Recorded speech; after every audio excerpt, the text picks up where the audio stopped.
हमारे चैनल से जुड़ने के लिए YouTube पर लिम्रा एजेंसी सब्सक्राइब करें। मेरी गुफ्तगू के साथ चंद एक उन्वानात जो मुझे बताए गए हैं कि जिस पे उसमें मुझे गुफ्तगू करनी है, मैं उस तरफ भी मुतवज्जो होऊंगा, जिसमें एक मसला 3 तलाक का है।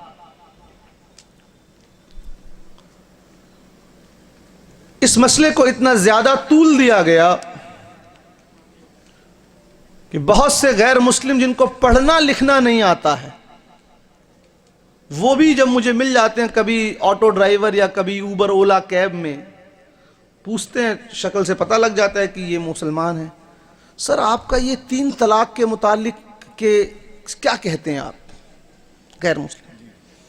तो मैं पूछता हूँ आपने इसके बारे में कहाँ जाना या पढ़ा? टीवी हमने देखी है।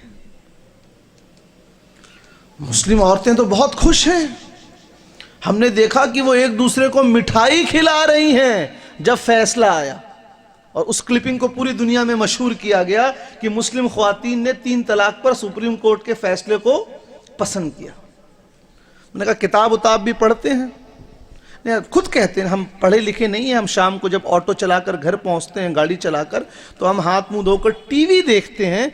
दुनिया जहां में क्या हो रहा है टीवी से ही हमको पता लगता है। जब उनको बताया जाता है कि देखिए हमारे पास हिंदी अखबार है जिसमें कहा गया राजस्थान के एक इलाके में कुछ शरारती लोग गए और कहा हम आपका वोटर आईडी कार्ड और राशन कार्ड बनवा देंगे। मुस्लिम ख्वातीन के पास गए तो वो खुश हो गई कि भाई हम सालों साल सरकारी दफ्तरों का चक्कर लगा रहे हैं, हमारा कार्ड नहीं बन रहा, बनवा देंगे। कहा बस हम ये चाहते हैं कि इस ऐलान के खुशी में आप एक दूसरे को मिठाई खिलाइए। उन्होंने एक दूसरे को जब मिठाई खिलाया, वो फोटो खींच ली गई और अगले दिन अखबार में दे दिया गया कि 3 तलाक पर खुशी का इजहार कर रहे हैं। यह हकीकत है। तलाक के मसले को ऐसा पेश किया गया कि सिर्फ मुसलमानों में तलाक होती है। अमेरिका, लंदन, जापान, कनाडा, इन मुल्कों में तलाक नहीं होती है। मुस्लिम, गैर मुस्लिम, सिख, ईसाई, हिंदू धर्म, सिख धर्म, इन धर्मों में तलाक होती है कि नहीं होती है? लेकिन दिखाया ऐसे गया कि सिर्फ मुसलमानों ही में तलाक होती है। गवर्नमेंट ऑफ इंडिया का 2011 का सेंसस है, ऑनलाइन मौजूद है, पढ़ सकते हैं आप, इंग्लिश में है, हिंदी में भी है।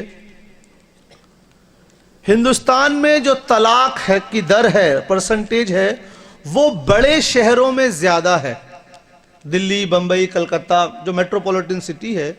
और कहा इसका किसी मजहब से ताल्लुक नहीं है, ये लोगों के लाइफस्टाइल से ताल्लुक रखता है। जहां लोगों के लाइफ में टेंशन है, जहां मियां बीवी दोनों काम करते हैं, जहां पैसे की तंगी है, ये वजह तलाक की है। इसका किसी मजहब से कोई लेना देना नहीं। और इसकी परसेंटेज क्या है? हमारे नौजवान बच्चों को थोड़ा सा इंजेक्शन लगाना जरूरी है। एक सवाल करूंगा मैं, फिर जवाब दूंगा। ये लफ्ज यकसा सिविल कोड, पिछले 1.5 साल से अखबार में इस लफ्ज का इस्तेमाल हो रहा है कि नहीं? और मुस्लिम पर्सनल लॉ, लेकिन हमारे नौजवान बच्चों के सर पर जूं तक न रेंगी कि इसका माने जानने की कोशिश करें। हर रोज पढ़ते हैं यकसा सिविल कोड नाफिज होने की बात हो रही है, लेकिन इसका माने क्या नहीं मालूम। सही बोल रहा हूं? उसी तरह शाहबानो केस, लेकिन कभी हमारे नौजवान बच्चों को यह फिक्र नहीं हुई कि भाई ये शाहबानो केस है क्या, जाने। आप जिस मुल्क में रह रहे हैं उस मुल्क का कानून आपके खिलाफ बनाया जा रहा है और आपके कानों पर जूं तक नहीं रेंग रही।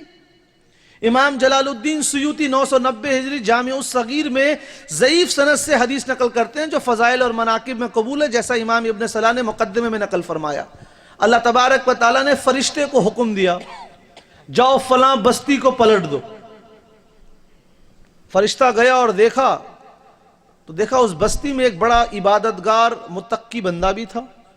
अल्लाह तबारक व तआला की बारगाह में हाजिर हुआ फरिश्ता, या अल्लाह ताला उस बस्ती में एक बड़ा ही इबादत गुजार बंदा रहता है, मकसद ये था कि अगर बस्ती को पलटूंगा तो उसका घर भी चला जाएगा।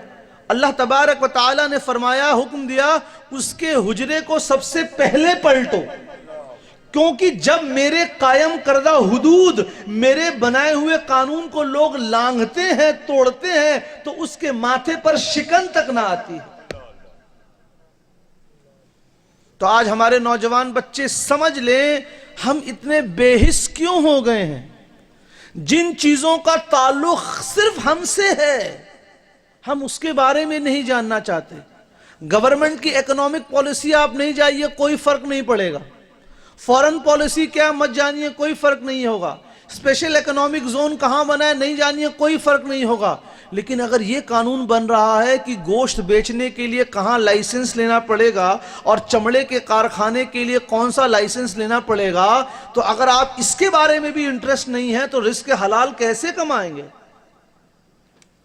तो मैं अपने नौजवान बच्चों से गुजारिश करूंगा कि उन उमूर में, उन मामलों में जिनका ताल्लुक मुसलमानों से और इस्लाम से हो, उसको जाने, सोचने समझने की कोशिश करें। आप ऐसे बेहिस नहीं हो सकते। रिपोर्ट है, हिंदुस्तान में 3 तलाक एक मजलिस की परसेंटेज 0.03% है। जिन लोगों ने मैथ्स पढ़ा है, स्टैटिस्टिक्स पढ़ा है, वो जानते हैं कितना इस फिगर की कितनी कम वैल्यू है, 0.03%। और अगर दूसरे लफ्जों में कहूं तो 1 लाख अगर शादी होती है मुसलमानों में, उसमें 632 तलाक होते हैं। वो एक मजलिस की तलाक नहीं होती, वो खुला है, फस्क निकाह है, उलमा के जरिए, काजी के जरिए, कोर्ट के जरिए। जो 633वीं तलाक होती है वो होती है एक मजलिस में 3 तलाक। इतनी छोटी इसकी परसेंटेज है, लेकिन आज मीडिया में यह मसला दिखाया गया कि अगर मुसलमानों के ऊपर कोई सबसे बड़ी प्रॉब्लम है तो 3 तलाक।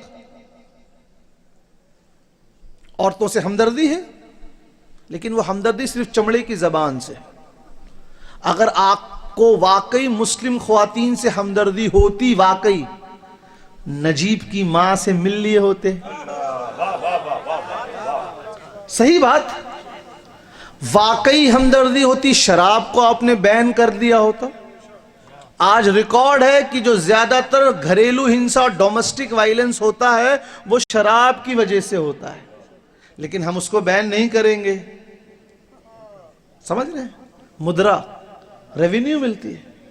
अगर आपको इतना ज्यादा मुस्लिम औरतों से हमदर्दी थी, ग्रुप डी की नौकरी दे दी होती हमारी बहनों, बच्चियों, माओं को। इतनी ज्यादा हमदर्दी थी, 1 महीने पहले 8 साल की बच्ची के साथ कश्मीर में जिना हो गया, पढ़ा आपने। और जिसने वो गंदा काम किया उसकी दफा में लोग रैली निकाल रहे हैं, वही लोग। तो इस बात को आप समझ लीजिए कि कोई ये ना समझे कि जो लोग मुस्लिम औरतों के हुकूक की बात कर रहे हैं उनको वाकई ताल्लुक है ना। इतना आपको फिक्र है, आप मुस्लिम औरतों के लिए एमएलए और एमपी की सीट रिजर्व कर दीजिए। सही, आप स्कूल कॉलेजेस में मुस्लिम बच्चियों के लिए सीट रिजर्व कर दीजिए, नौकरी मत दीजिए, तालीम दीजिए। कहीं हुआ? नहीं हुआ। तो ये समझ लीजिए, हर वो शख्स जो आपको तकलीफ पहुंचाए वो आपका दुश्मन नहीं होता। ये पहली बात याद रखिए। इसकी मिसाल दे दूं, हाथ में फुंसी हो गई, फोड़ा हो गया, मवाद भर गया पूरा, डॉक्टर के पास गए, डॉक्टर चीरा लगाएगा, दुख होगा ना, थोड़ी देर के लिए दर्द होगा, लेकिन वो आपका दोस्त है, नहीं लगाएगा तो हाथ सड़ जाएगा, काटना पड़ेगा। उसी तरह अगर आपके माँ बाप, आपके उस्ताद, असातिज़ा आपको डांटे और आपके बड़े आपको डांटे तो गुस्सा मत होइए। अगर वो आपकी इस्लाह नहीं करेंगे तो जिंदगी में कौन इस्लाह करेगा। और हर वो आदमी जो बज़ाहिर आपको अपना दिखे वो भी आपका दोस्त नहीं। उसकी भी मिसाल दी जाती है कि एक मक्खी थी, मक्खी के ऊपर गोबर आ गया तो एक बगुला आया, उस बगुले ने उस मक्खी के ऊपर से गोबर को हटाया, अच्छा काम किया ना, उसके बाद मक्खी को खा गया। तो ये दानिश्वर तबका हमको अपनी जमात में पैदा करना है जो समझ सके कौन सी चीज हमारे लिए हो रही है, कौन सी नहीं हो रही है। आइए तलाक के मसले में आते हैं। आपकी तवज्जो होगी, क्योंकि बहुत से ऐसे इस्तेलात इस्तेमाल होंगे, तारीख के ऐसे हकायक बताए जाएंगे जो आपने सुना नहीं होगा, तो अगर आप मिस कर जाएंगे तो बातें समझ में ना आएगी। उनके आज़ाद होने से पहले यहाँ पर मुसलमानों के लिए शरीयत कानून था, हिंदू हजरात के लिए शास्त्रिक एक्ट था। मुसलमानों का शरीयत एक्ट 1925 जो 35 में अमेंड हुआ, फिर 37 में शरीयत कानून बना। उसके तहत मुसलमानों को कुछ मामलों में अपने मामलात को इख्तियार करने का हक था। जब तक मुगलिया सल्तनत थी, हिंदू हजरात को पूरा हक था अपने मजहब को माने, मुसलमानों हजरात को हक था अपना हक अमल करें। लेकिन जब अंग्रेज आ गए, अंग्रेज ने कहा नहीं, हम जो आप लोगों के मजहब का कानून है इसको खत्म करेंगे और सबके लिए एक कानून बनाएंगे। ठीक है। फिर अंग्रेजों ने कहा नहीं, कुछ मामले बड़े हसास होते हैं, जज्बाती होते हैं, उस मामले में हम सबको आज़ादी देंगे कि वो उस मामले में अपने मजहब के कानून की पैरवी करें, जैसे निकाह, तलाक, विरासत, औकाफ, गोद लेना वगैरह वगैरह। ठीक है ना। इसी को पर्सनल लॉ कहते हैं। मतलब समझ लीजिए, जब हम कहते हैं पर्सनल लॉ, यानी वो मामलात जिनमें मजहब को अपने कानून को मानने का हक है। ये हमको किसी ने दिया नहीं, किसी शख्स ने। ये इंडियन कॉन्स्टिट्यूशन के आर्टिकल नंबर 25 दफा नंबर 25 के तहत है। Every citizen has got right to practise and propagate his or her religion as long as it does not causes obscenity in the society. हर शख्स को अपने मजहब पर अमल करने और उसकी तबलीग करने का हक है, जब तक कि उसके ऐसा करने से समाज में बेहयाई और बुराई न बढ़े। तो ये समझ लीजिए, ये जो मजहबी आज़ादी है ये हमको हिंदुस्तान के आईन आर्टिकल नंबर 25 से मिली है। और ये सिर्फ हमको नहीं मिली है, हिंदू हजरात को भी हक है कि अपने बाप की प्रॉपर्टी में किस तरह तकसीम करेंगे, गोद लेंगे, विवाह करेंगे, ये उनको अपने मजहब के मुताबिक अमल करने का हक है। इसी को पर्सनल लॉ कहते हैं। तो हमारे नौजवान बच्चों को मालूम चल गया पर्सनल लॉ क्या। तो अंग्रेजों ने कहा इन मामलों में आपको हक है, लेकिन बाकी मामलों में, जैसे इस्लाम में अगर किसी ने जिना किया तो कोड़ा, अंग्रेजों ने कहा नहीं, हम इस कानून को नहीं, हम अपना कानून बनाएंगे। तो क्रिमिनल लॉ की इजाजत नहीं दी मुसलमानों को, ना हिंदू हजरात को। जो खास बड़े हसास मामले थे उनकी इजाजत दे दी। 1947 में हिंदुस्तान आजाद हो गया, अंग्रेज चले गए यहां से। तब एक मसला आया कि अभी भी क्या ये जो मामले हैं, निकाह, तलाक, विरासत, औकाफ, क्या अभी भी इसमें आजादी दी जाए लोगों को या नया कानून बनाया जाए। भारत के पहले कानून मंत्री डॉक्टर BR अंबेडकर, उन्होंने कहा देखिए, हिंदू धर्म में बेटी को बाप की प्रॉपर्टी में कितना हिस्सा है, याद रखिए 0, 0। और इस्लाम धर्म में लड़के के मुकाबले में आधा। तो इस पे कुछ लोग एतराज करते हैं, कम अकल लोग, कि ये कैसे है, लड़के को 2 रुपया मिल रहा है तो लड़की को 1 रुपया। हमने कहा जी आपको इसके लिए बैठना पड़ेगा हमारे उलमा के साथ, तब आपको मसला समझ में आएगा। भाई बहन है, भाई को 2 रुपया मिल गया, बहन को 1 रुपया। बहन 1 रुपया लेकर शादी करके अपने घर चली गई। वहां जो उसका शौहर है, उस शौहर से भी तो उसको हिस्सा मिलेगा, मिलेगा कि नहीं मिलेगा। और यहां जो भाई था वो जो अपनी बीवी लाएगा तो उसके शेयर से उसकी बीवी को हिस्सा मिलेगा। तो भाई का कम हो रहा है, बेटी का बढ़ रहा है। अगर शुरू में ही बराबर मिलता तो ओवरऑल भाई को नुकसान हो जाता।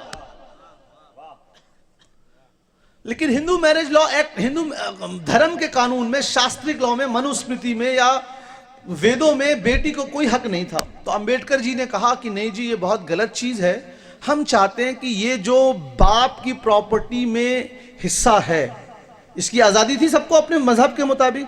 कहा हम ये जो मजहबी आज़ादी का इख्तियार है, हम इसको भी ख़त्म करना चाहते हैं। ये 1950 में अंबेडकर ने मशवरा दिया।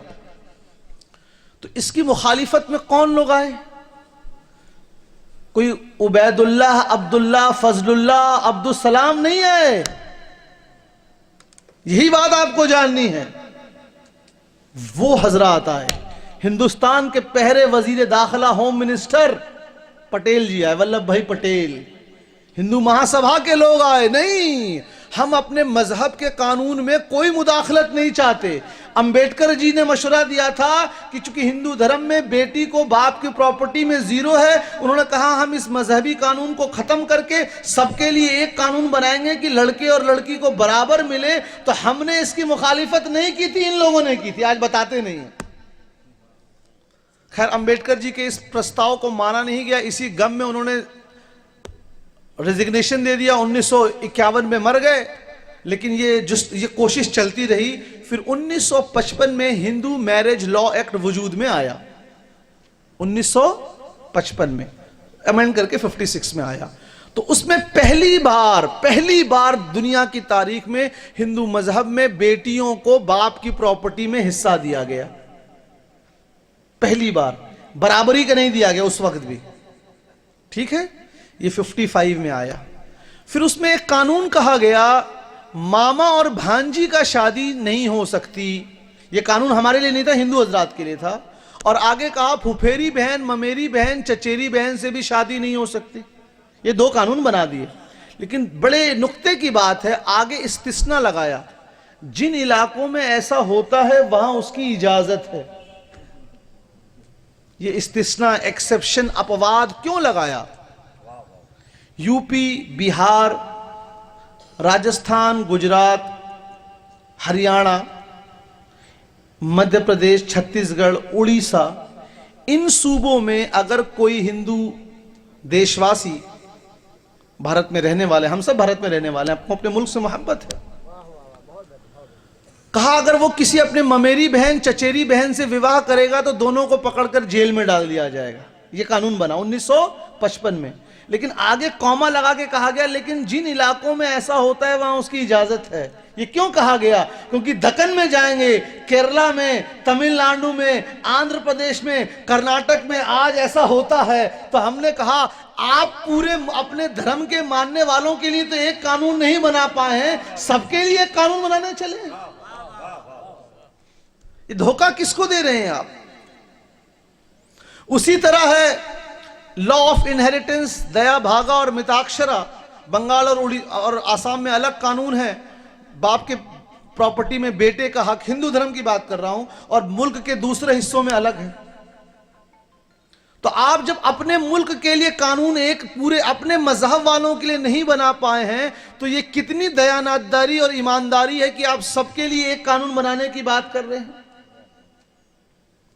पूरी कोशिश की हमने, दलाइल, आप अपने इस सूबे यूपी का हालत देख लें। यूपी की एक हवाला दे दूं, आज भी यूपी में लैंड रिफॉर्म सीलिंग कानून लागू नहीं हुआ है, आज भी 2018 में।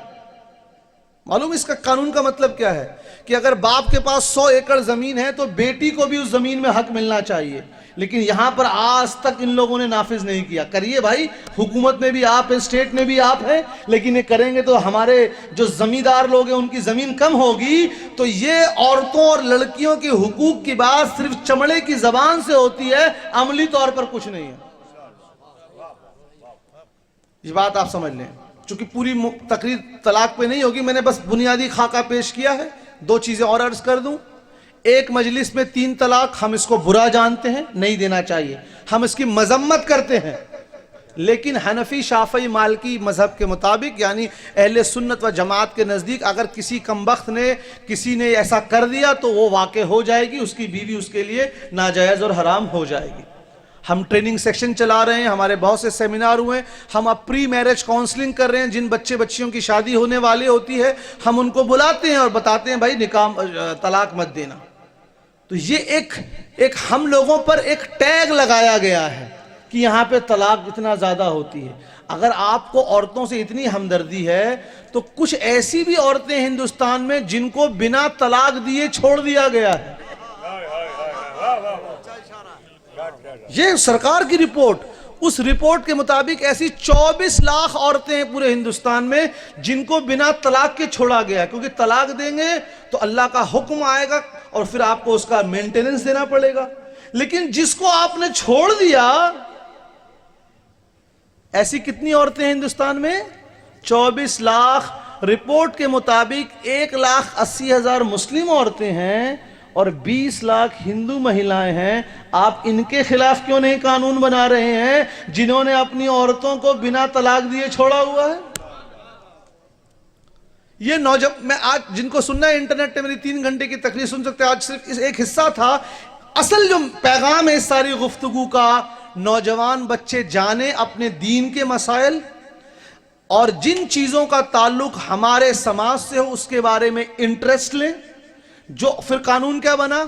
कानून नहीं बना, बिल पास हुआ लोकसभा में, जो शख्स अपनी बीवी को एक मजलिस में 3 तलाक देगा, it's a non bailable offence, आपकी जमानत भी नहीं होगी, और इसको कॉग्निजेबल ऑफेंस कहा। यानी किसी पड़ोसी ने जाकर कह दिया कि मैंने सुना है कि अपनी बीवी को 3 तलाक दे रहे हैं, तो पड़ोसी की बात मानकर आपको जेल में डाल दिया जाएगा। बताइए, अब मुझे कोई पुराना दुश्मनी देना, जाके आपकी शिकायत कर दूं मैं।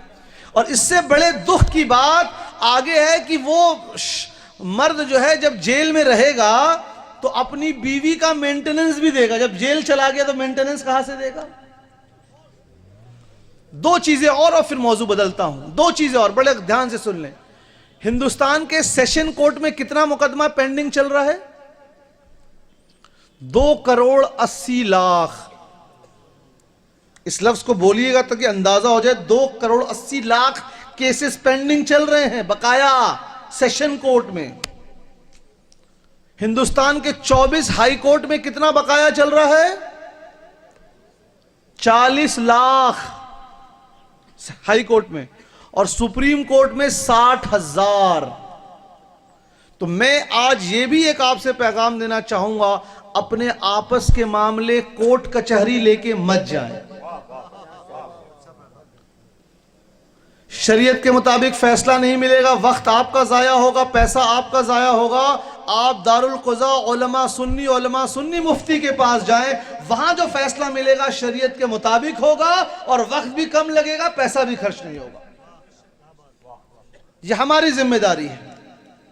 मैंने जिन बच्चों को शौक है वो मेरा पूरा ट्रिपल तलाक का जो है डिबेट इंटरनेट पे सुन सकते हैं कि तलाक के तफवीज क्या, तलाक की किस्में क्या और बाकी इनके मज़ाहिब में क्या है। आज वो गुफ्तगू नहीं, इसे बस 2 पैगाम।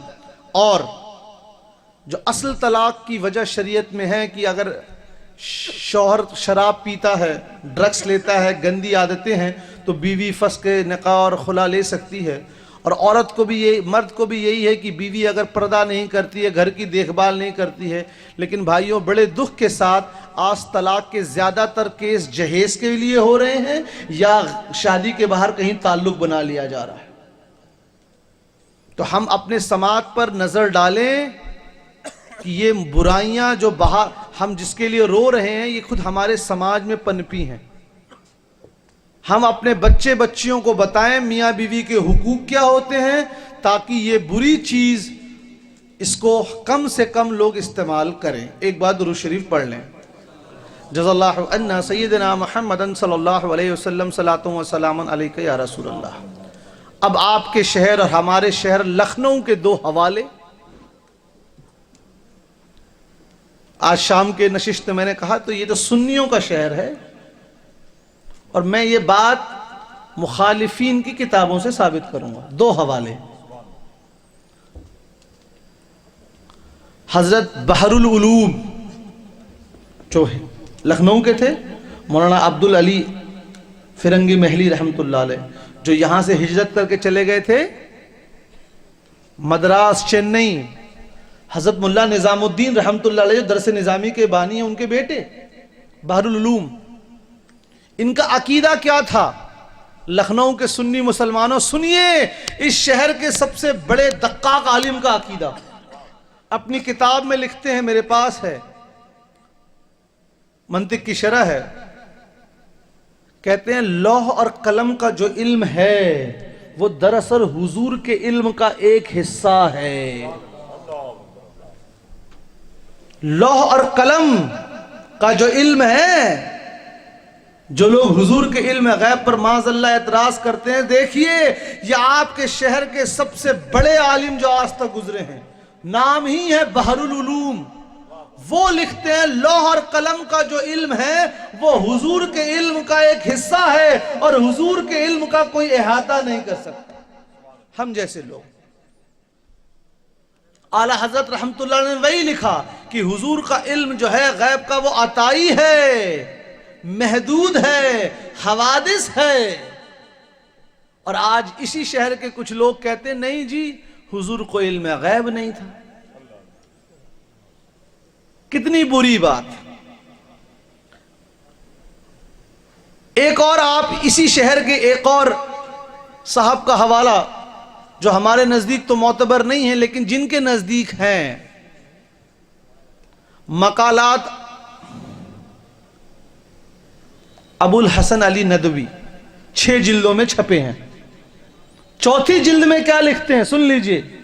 मैं जब नदवा में था, मिलादुन नबी के महीने में बच्चों का स्ट्राइक हुआ, असातिज़ा में किसी मसले को लेकर 2 गिरोह बढ़ गए, लेकिन हस्बे मामूल मिलादुन नबी का जलसा मनाया गया।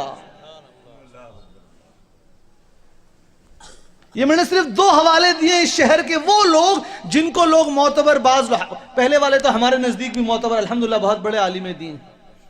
तो नौजवान बच्चों की ये जिम्मेदारी है कि आपको अगर कोई कुछ कह दे तो आंख बंद करके उसको सुन मत लीजिए, आप भी उनसे दलील मांगिए। आप देखिए इमाम अहमद अपनी मुस्नद में हदीस नकल फरमाते हैं, एक सहाबी जो हुजूर के आजाद करदा गुलाम थे हजरत सफीना रदी अल्लाह अन्हु, जंगल से जा रहे थे, रास्ता भटक गए और अंदर चले गए, शेर आ गया। शेर आ गया तो क्या कहा इन्होंने, ऐ शेर मैं मुहम्मदुर रसूलुल्लाह सल्लल्लाहु अलैहि वसल्लम का आजाद करदा गुलाम हूं, मैं उनका गुलाम हूं। तो जब शेर ने ये निस्बत सुनी, सही हदीस कहानी नहीं है, क्योंकि आजकल एक और फैशन चला है, हदीस ज़ईफ बोल देंगे, बोलकर कबाड़गंज में घुस जाएंगे और जिंदगी में ना मीज़ानुल एतदाल पढ़ी है, ना तकरीबुत तहजीब पढ़ी है, ना तहजीबुत तहजीब। नहीं जी हदीस ज़ईफ तो बता दो, नहीं बिल्कुल सही हदीस है। वो सहाबी ने ये नहीं कहा मैं अल्लाह का बंदा हूं, वो बड़ी निस्बत है ना। ए शेर छोड़ दे, मैं मुवाहिद हूं, 5 वक्त नमाज पढ़ता हूं। कहा नहीं नहीं, मेरी निस्बत यह है कि मैं मुहम्मदुर रसूलुल्लाह का गुलाम हूं सल्लल्लाहु अलैहि वसल्लम। ये सुनकर शेर ने आगे आगे चला और उनको रास्ता दिखाकर और जो बाहर समंदर नदी थी वहां तक छोड़ कर आया। बताइए कौन सी निस्बत काम कर रही है। जो हुजूर को अल्लाह का रसूल मान रहा है वो तो अल्लाह को यूं ही मान रहा है, रसूलुल्लाह अल्लाह के रसूल हैं। और जो कहे कि हम सिर्फ अल्लाह को मानते हैं तो कब्र में फिर पहले सवाल पे मामला खत्म हो जाता। अगर सिर्फ अल्लाह ताला को मानने से मामला सपट जाता तो कब्र में पहला सवाल क्या होगा, तुम्हारा रब कौन? कहा अल्लाह जल्ल जलालहू व मनमालहू, चलो जन्नत मिल गई, तुम अल्लाह को मानने वाले होता ना। ऐसा मामला नहीं है। दूसरा सवाल, तुम्हारा दीन क्या? इस्लाम। अब तो जन्नत पक्की मिलनी चाहिए, अल्लाह ताला को भी मान रहे हैं, इस्लाम को भी मान रहे हैं। नहीं, तीसरा सवाल, इनके बारे में क्या कहते थे? माजी का सिगा है, दुनिया में इनके बारे में क्या कहते थे? और जो हुजूर के इल्म गैब का इनकार करते हैं यहां, वह उस दिन उनके जबान से नबी लफ्ज निकल ही नहीं सकता, क्योंकि लफ्ज नबी का माने होता है गैब की बात बताने वाला। चौथा सवाल है कोई? नहीं है ना। तो किस सवाल से जन्नत मिल रही है? Which is a deciding factor. Question number 3, your belief regarding prophet Muhammad सल्लल्लाहु अलैहि वसल्लम, this is the deciding factor. इसीलिए वो सहाबी ने क्या कहा, मैं मोहम्मद सल्लल्लाहु अलैहि वसल्लम का गुलाम हूं। इसी निस्बत का इजहार किया और उनको जन्नत मिलेगी। इमाम अहमद अपनी मुस्नद में और इमाम इब्न अबी शैबा अपनी मुसन्नफ में नकल फरमाते हैं, और मैं इमाम अहमद रहमतुल्लाह अलैह मतन बता रहा हूं। एक एराबी गैर मुस्लिम हुजूर की बारगाह में हाजिर हुआ और कहा, मैं इस शर्त पर इस्लाम कबूल करूंगा कि आप मुझे सिर्फ दिन में 3 बार नमाज पढ़ूंगा, मैं 5 बार नहीं पढ़ूंगा। सुन ले इसको, बड़ी जिम्मेदारी से बता रहा हूं, और हदीस गैर मुकल्लिदीन मुहक्किक ने इसको सही कहा है। एक शख्स हुजूर की बारगाह में हाजिर हुआ और कहा मैं 5 मरतबा नहीं, दिन में सिर्फ 3 मरतबा नमाज पढ़ूंगा, अगर आप मेरे इस शर्त को कबूल करते हैं तो मैं इस्लाम कबूल करूंगा। हुजूर ने फरमाया ठीक है, तुम्हारे लिए 3 है। अब बताइए अब क्या करेंगे, अब क्या करेंगे? नमाज तो कुरान मजीद में है ना। तो हुजूर को पूरा पूरा इख्तियार दिया गया है। जो इस इख्तियार को न जाने, जो इस इख्तियार को न समझे, उसका और हमारा कोई ताल्लुक नहीं है। फिर बात हुई, हमारे चैनल से जुड़ने के लिए YouTube पर लिम्रा एजेंसी सब्सक्राइब करें।